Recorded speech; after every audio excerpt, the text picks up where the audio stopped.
5-0 lead to a 9-8 extra innings loss. As far as this game goes, it was a slam dunk of a win. There's no certainties in sports. This was a slam dunk of a win. As we welcome you to Phillies Postgame Live, presented by our friends at Cure Auto Insurance. Ricky Pitalico, Michael Barkan, Ruben Amaro Jr. in a moment. Ricky Bo, it was a head scratcher had they won. It's even more so now that they lost. And Trea Turner is at the center of it because 2 times, not that he's hitting, but at least we thought he could still field his position. And there are people that are going nuts screaming for his benching, which I would advocate at this point. Not just rest him a day. Well, he is hurting the team. Twice he cost them, and it has resulted in an extra innings loss. A series off cannot hurt this guy. I mean, he's batting .237 right now with a .291 OBP to start with. I know the play you're talking about. You're talking about, I believe it was double play that should have been in the 10th inning. The 8th. He had a was it the 8th? Well, the 8th was a double play. He only got the 8th, one. He had the double 10th play was ball the Olay, where he could have gone to second base. He decided not to. Instead, he goes over to first. The run ends up scoring, and then in the 10th, I mean, the 11th, the ball hit to Turner. At least, okay, I know people will argue back and forth whether it's an error, whether it's not. At the very least, you're taught to knock that ball down, keep it in the infield with that runner on base. He didn't do either. And as a matter of fact, he completely swung and whiffed at it. But that's not it. I mean, the relief pitching in this was not exactly special by any stretch of the imagination. Way too many walks by both teams. I mean, come on. There was one inning where the Phillies were up for 30 minutes. They only had one hit in the inning, and it ended up being an Alec Boehm double that ended up scoring a couple runs.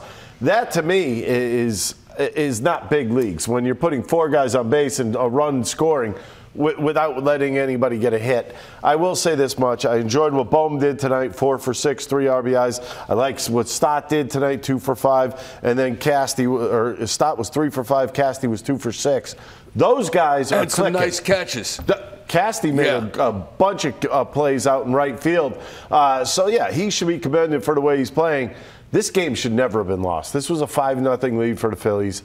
Everything went sour, believe it or not, after the half inning, where that took a half hour, and then Zack Wheeler had to go back out. You look at a now 58-50 Phillies record, and you think about the number of games that have ended in this fashion, where they booted a ball around or failed to get a hit or move runners along, and their record should be so much better. It's unbelievable. Got to get to Ruben. Hang on. Go ahead. The one thing that's bothersome is that even when they win, it's like they punch you in the gut somewhere along the game. Yeah, but guess what? They lost. They ended up losing this one. Twice, I thought. 3 times I thought they were going to get this game. Ruben Amaro Jr. for the crossover. He's in Miami. Ruben, tough questions to ask you tonight, and you and I were going back and forth during the game. If I suggest to you, or a fan suggests to you, or if observers of the game suggest to you that Trea Turner needs to sit, he is not just not helping the team, he is hurting the team, and there were several instances of that tonight during the game. You gotta sit him down for a while. It was a tough game for him. There's no question about it. It's been a tough stretch. I mean, I don't think he's ever been through one of these types of stretches in his whole career, and it looks pretty obvious that it's starting to weigh on him a little bit, perhaps mentally. Honestly, I'm not sure what to do with him. I think he's going to continue to play him. I know that it's been a really tough stretch, but I mean, this is sort of a team effort, too. I mean, it's not just one guy. You know, they had opportunities, obviously, to open this game up a long ways. I mean, the Marlins were basically giving them runs. They were giving them base runners. They were hitting batters. And they just could not get enough runs in 9 innings to be able to shut it down. And you got to give the Marlins some credit. I mean, I know this is a game that should definitely have been won by the Phillies, and something that again that Topper sort of addressed before about playing better baseball. But this was less a mental issue than it was a physical issue. Again, really unfortunate because there were some heroic efforts today. I mean, Brandon Marsh with the huge home run, pinch hit home run, and beautiful. And they just couldn't get it done. I was really curious. The one thing that I thought was very curious, that Kimbrel would come in the 10th, but not in the 9th. What was that all about? Well, I got to believe that I'm sure you'll be talking to Topper, or the questions will be asked of Topper, why didn't he come in the 9th? And I got to believe it was a righty-lefty matchup situation, but that remains to be seen. I thought that because he didn't come in the 9th that he wasn't available, but apparently he was in the 10th. So it'll be curious to see what the reasoning behind that was. Very odd. Ruben, I will say this much. I thought Zack Wheeler threw the ball exceptionally well until he goes out for that 6th inning. And I really believe that had a lot to do with I would say, you know what, sitting down for a half hour. What are your thoughts on the way he threw the baseball? I thought he threw great. I mean, I know he wasn't as electric as he was his last outing when he pitched against Pittsburgh with the strikeouts, but he was efficient. He was throwing his fastball where he wanted to. He was getting ground balls at a great rate. I thought he threw exceptionally well, and unfortunately, he had to sit for that really long inning. Thankfully, at the time, Alec Boehm came up with a big 2-out double down the left field line. Otherwise, the Phillies probably would have only come away with like 1 run after getting 3 walks and a hit batter, and they hadn't come up with a base hit to score any runs, which is something that is a kind of a strange trend that we've seen. That's sort of uncanny for a lot of reasons. I mean, this team's just too good of a team not to be capitalizing on free passes, as many as they've gotten over the last several days. I mean, they're walking at an amazing rate. They're just not driving a ton of them in. But I think you're right, Ricky. I think the fact that he sat down for, what, a little bit more than a half an hour. It was 30 minutes. It was over 30 minutes. And so you know, as a pitcher, that can stiffen you up a little bit. And I would assume that he was trying to stay loose down there in the dugout or underneath. But, you know, he came back, gave up a couple of home runs. Had he not given up a couple of those home runs or had that long stint sitting down, he probably would have gone out for like the 7th inning. But I mean, it was the right time for Topper to pull him at that time, I believe, because he's up to about 95 pitches or so after sitting for a long time. You just don't want to risk injury there, and that is a possibility under those circumstances. They just couldn't get it done. Too many free passes, and just couldn't get it done at the end of the game. Ruben, this team has been resilient throughout the season. This is another crusher of a loss. We have witnessed them as well throughout the season. Given that they could have won this thing 3 times over, what do you expect their response to be tomorrow afternoon for the finale? Again, I think this is one of the grittiest teams I've seen in a long time. Yeah, can it get frustrating? Yes. But they keep grinding at it. I know that they're not, you know, some of the big boys are not performing the way you'd like to see it. But Michael Lorenzen's got a tough task tomorrow. He's getting an opportunity to pitch for the Phillies. I think he's one of those really good competitors. I think he's going to go right after him, and it'll be fun to watch him pitch for the Phils. I think you know, I have a lot of confidence in this team that these things don't faze them. They're pretty quick to forget things, and they move forward, and hopefully they'll sleep fast and they'll bounce right back and play a good game tomorrow. And we'll hear from Thompson right now in Miami. Were you trying to stay away from Kimbrel tonight? Yeah. You were? Yeah, just because it was workload, just to give him another night. But once we went to extras, then we had to use him. It looked like he was tipping pitches. It looked like they picked up on something. Do you think they did? Oh, That's me. is it? Sorry. Yeah, we're going to look at it because every time our relievers came in the game, they were on some heaters. So we're going to look at it. But even like, it looked like with Kimbrel, I mean, it looked like the runner. Is that why he came in and balked intentionally, right? Yeah, he's done that before with a 2-run lead, But when a just runner in was, case right. somebody was getting something out of his glove. When a runner was standing on second base, he was kind of doing. Looked like he was touching chest, head. Yeah. You guys saw that, I'm guessing. Yeah. So you think that maybe on all the relievers? I don't know. I don't know, but you know, Soto comes in and Rise almost hits the ball to center field, and then next pitch, Garcia or what's his name?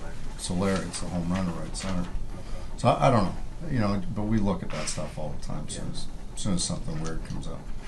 What do you think happened with that play from Trea in the what was it? 11. Well, it took a little bit of a bad hop, but if you can, you got to front that ball. I mean, he had another rough night tonight. Like, are you concerned about, you know, where his confidence and mental state is right now? Well, sure. You know, I mean, anytime a guy goes through struggles, you care about them, you worry about them a little bit, but they got to fight out of it. You know, you got to fight through it. How concerned are you about Kimbrel's workload overall, in that, you know, you stayed away from him in a save situation in the ninth inning? I mean, like on, you know, level 10, level 5, like where are you? I don't know, probably 5. Okay. Because he says he feels good, Mm-hmm. but just looking at the amount of pitches and things like that, it puts a red flag up there for me. And then JT was totally unavailable because you pinched it. Okay. Yeah. Is he going to play tomorrow? Possibly. Okay. And then, I mean, you finally got a big-ish lead there in the 6th inning. You get up 5 runs, and you're thinking, I mean, what are you thinking? You think you're probably going to be able to avoid some of your big guys, right? Yeah. So the plan was really to go 2 with Strami and finish up with Covey. But then we had to go to Hoff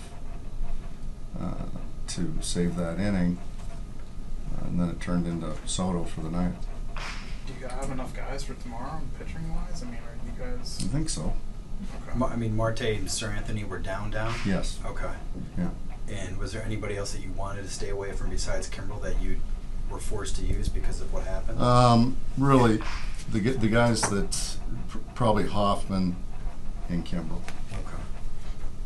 Okay. In your mind, there's no other recourse with Trea, right? I mean, you wouldn't think about sitting him in your I mind. don't think so. We just sat him the other day, and I mean, he's got to fight out of it.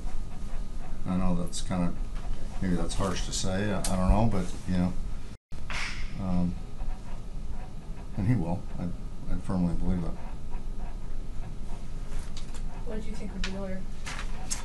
I thought he was okay.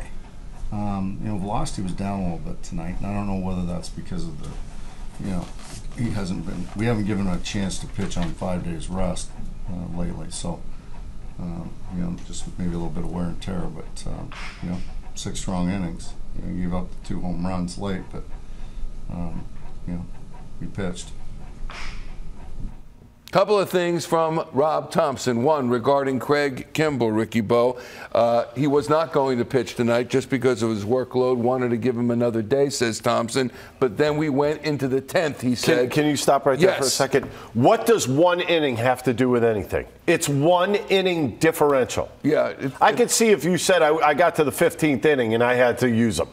I could see that. You go to the 10th inning, there's no excuse. If you're giving them the day off, you give them the day off. Right. Otherwise, use them in the 9th. Exactly. Period. And by the way, Kimbrel hadn't pitched in 2 days. Tonight was his 4th appearance in 6 days. Does that seem too much to you? No. All right, then how about this one? Hoffman, 4 appearances in 6 days, 2 2/3 innings pitched, 0 earned runs. That's Hoffman up to the moment. Strom, 3 appearances in 5 days, 4 innings pitched, 2 earned runs, but just tonight. Is that too much? No. Well, I'm different. I'm a little bit old school in this situation where, I mean, we used to have 6 guys in our bullpen. We didn't have 10 guys in our bullpen. This is a little different nowadays. They're a little bit, I guess, coddled. They don't pitch as much. They don't pitch as many days in a row. There's a lot of stuff like that goes on. So I look at it this way. It is what it is. You got to go out there. You got to take the baseball. All right, Trea Turner now. And he's asked twice about Trea Turner, and he said, he's got to fight his way out of it. I have faith in him, and I, quote, firmly believe he will. He might, but they're 108 games into the season. This guy, sorry to mention the money, not sorry, $27 million plus per year. He's got to play it now, and he's not. So what's the remedy here? Your $28 million guy is hitting 237. 237. Mm-hmm. Never been anywhere near that in his big league career. I'm not buying the excuse that he changed cities, because he's already done that, by the way, if you don't remember. He's already gone out to L.A. Those numbers look pretty good to me. 311 he was batting this time last season. Those numbers look pretty good to me. So he looks lost, and I don't know what the remedy is for that. There's no doubt in my mind that he's taking his at-bats into the field. All right, here's Trea Turner now. Trea Turner in the clubhouse post-game. Just the play in the 11th. I mean, it took a kind of a weird hop, but what should have happened on that play, or what do you think happened on that play? You know, hit it pretty hard. Kind of stayed inside of it, slicing away from me. So just tried getting down in there and get my face in there, like you know, me and Bobby and you guys talk about, and just didn't come up with it. But I mean, is there any way you can describe sort of, you know, how you go through, you know, these prolonged struggles? I mean, it seems like every time you feel like you can come out of it, but like, what's that feeling like after a night like tonight? It's I mean, pretty disappointed. Just, you know, feel like you know, obviously I'm the reason why we lost that game. So just, you know, frustrated, but I only know one thing, and that's just keep working. So that's what I'm gonna do. Is that how you feel? I mean, there's a lot of different things that happen in the game, but you think that play? Sure. I mean, it's you know, hindsight's 20/20, right? Make that play, game's over. So play I gotta make. Do you feel like some of your offensive struggles are like contributing to struggles on defense? No, I mean, I feel like they're separate. I feel like you can, you know, play good defense and or hit well and not do one or the other necessarily, or you could do both at the same time. Neither. I feel like, yeah, right now just not doing much, but no, I don't think it's necessarily connected. Just got to be better all around. Do you think they picked something up on Craig there? Probably, but we, you know, we're ready for that.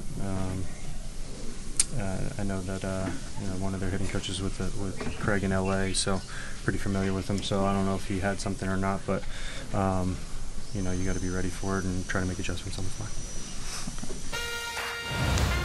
I feel badly for the guy as a human being, but I'll tell you what. You used to be able to do it. You have done it. You did it at the outset of the season in the World Baseball Classic. You're able to do it. Do it!